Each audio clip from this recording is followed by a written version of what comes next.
আমাদের ভাগ্য ভালো, আমাদের ডক্টর ইউনূস সাহেব যদি সেন্ট মার্টিন যদি আমেরিকাকে দিয়ে দিত, তাহলে কনফার্ম ইরান থেকে মিসাইল আমাদের বাংলাদেশে 2-3টা হলেও কিন্তু আমাদের জন্য গিফট হিসেবে চলে আসতো। ভাগ্য ভালো, ওই জিনিসটা আর হয় নাই। আল্লাহ তাআলা যেটা করে সেটা ভালোর জন্য করে। আচ্ছা, আজরাইল এত মানুষকে দেখে, এই দুইজন জালামকে কিন্তু আজরাইল দেখে না।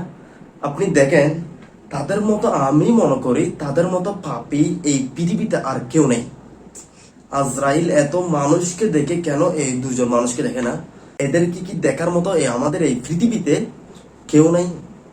আছে, আপনি নাই সেটা বলতে পারবেন না কখনো। নিশ্চয় আল্লাহ তাআলা যেটা করে সেটাই ভালোর জন্য করে। আজকে হয়তো আমরা ইরানের প্রেসিডেন্ট আয়াতুল্লাহ খামেনিকে আমরা হারিয়ে ফেলছি। আমরা এখান থেকে আমরা অনেক কিছু শিখতে পারলাম, আমরা অনেক কিছু জানতে পারলাম। আপনি আয়াতুল্লাহ খামেনি ইন্তেকাল করছে, আমরা সবাই বসে গেছি, আমরা পুরো মুসলিম জাতি আমরা চুপ হয়ে থাকবো এটা না। আয়াতুল্লাহ খামেনি যদি ইন্তেকাল করে, আয়াতুল্লাহ খামেনি ইন্তেকাল করছে কিনা আমি এখন 100% শিওর নয়, কারণ এই বাংলাদেশের মিডিয়াগুলোকে আপনি কখনো বিশ্বাস করতে পারবেন না। আমি কিছুক্ষণ আগে শুনলাম যে এখনো আহত অবস্থায় রয়েছে, এখনো কিন্তু মারা যায় নাই। কিন্তু আমাদের বাংলাদেশের যে বড় বড় যেগুলো নিউজ পত্রিকা রয়েছে সবগুলোতে কিন্তু আয়াতুল্লাহ খামেনির জানাজা কয়েকবার পড়া হয়েছে। কোথায়? গায়েবী জানাজা বা ইত্যাদি অনেক রকমের জানাজা ওই মিডিয়াগুলোতে পড়া হয়েছে, কিন্তু ইরানের যে ওয়েবসাইট রয়েছে সেখানে কিন্তু এখনো আহত অবস্থায় সেটা উল্লেখ করা আছে। আপনারা দেখে আসবেন। দেখেন, যদি ইন্তেকাল করে তাহলে ইন্না লিল্লাহি ওয়া ইন্না ইলাইহি রাজিউন, কিন্তু আমি এখনো কনফার্ম নয়। দেখেন, আচ্ছা, আমাদের বাংলাদেশের ভবিষ্যৎ কি? মনে করেন এটি একটি মিসাইল, যদি একটা মিসাইল যদি কেউ ভুলক্রমে যদি এই বাংলাদেশের দিকে যদি ছুটে পালায়, মনে করেন ইরান এখন সবার ঘুম হারাম করে দিছে, অর্থাৎ মার্কিন দূতাবাস যেখানে রয়েছে সেখানে ইরান কনফার্ম হামলা চালাবে। আমাদের বাংলাদেশের নাই, এটা শুক্রিয়া। আমাদের ভাগ্য ভালো, আমাদের ডক্টর ইউনূস সাহেব যদি সেন্ট মার্টিন যদি আমেরিকাকে দিয়ে দিত, তাহলে কনফার্ম ইরান থেকে মিসাইল আমাদের বাংলাদেশে 2-3টা হলেও কিন্তু আমাদের জন্য গিফট হিসেবে চলে আসতো।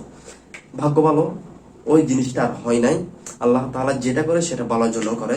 এখন দেখেন, ইরানের কথা বাদ দেন, যদি পার্শ্ববর্তী দেশ যেগুলো আছে সেগুলো তারা আজীবন আমাদের সাথে ভালো থাকবে, আমাদের পার্শ্ববর্তী দেশগুলো এটার কোনো গ্যারান্টি নেই। তাদের সাথে আমাদের সাথে যুদ্ধ হতে পারে। দেখেন, যদি আমাদের বাংলাদেশের মধ্যে যদি হঠাৎ একটা মিসাইল যদি কেউ ছুটে পালায়, তাহলে আমাদের বাংলাদেশের এমন কোন শক্তি নেই যে উল্টা জবাব দিবে। আমাদের বাংলাদেশে একটাই শক্তি, সেটা হচ্ছে দুআয়ে ইউনূস পড়া, লা ইলাহা ইল্লা আনতা সুবহানাকা ইন্নী কুনতু মিনাজ জালিমিন। এই ছাড়া আমাদের বাংলাদেশে আর কোনো শক্তি নেই।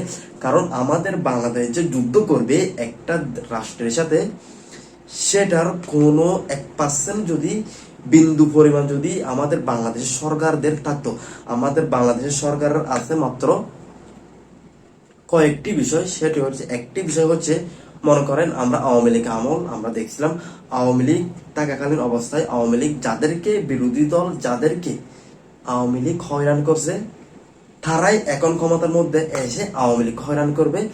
আবার সবাই মিলে যদি বিএনপি যদি চলে যায় বা যদি জামাত আছে, আবার জামাত তাদেরকে করবে।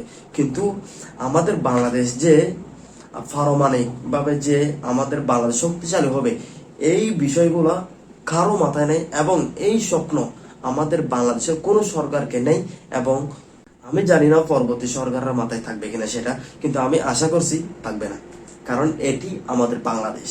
আপনি একটু হালকা করে খেয়াল করেন, পাকিস্তানের দিকে তাকান, ইন্ডিয়ার দিকে তাকান, আপনি নেপালের দিকে তাকান, আপনি মায়ানমারের দিকে তাকান, তারা আমাদের চেয়ে বোমার ক্ষেত্রে অনেক এগিয়ে আছে।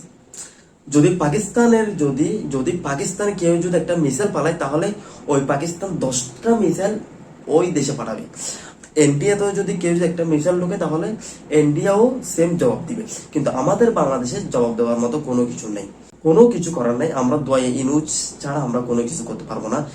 আমাদের বাংলাদেশ যুদ্ধক্ষেত্রে প্রস্তুতি নিতে হবে সরকারকে, জনগণকে না। সরকারকে এই বিষয়গুলো মাথায় রাখতে হবে, কিন্তু আমাদের সরকারের এই বিন্দু পরিমাণ চিন্তাও নেই যে আমরা অন্য রাষ্ট্রের সাথে যুদ্ধ করব এই বিষয়টি।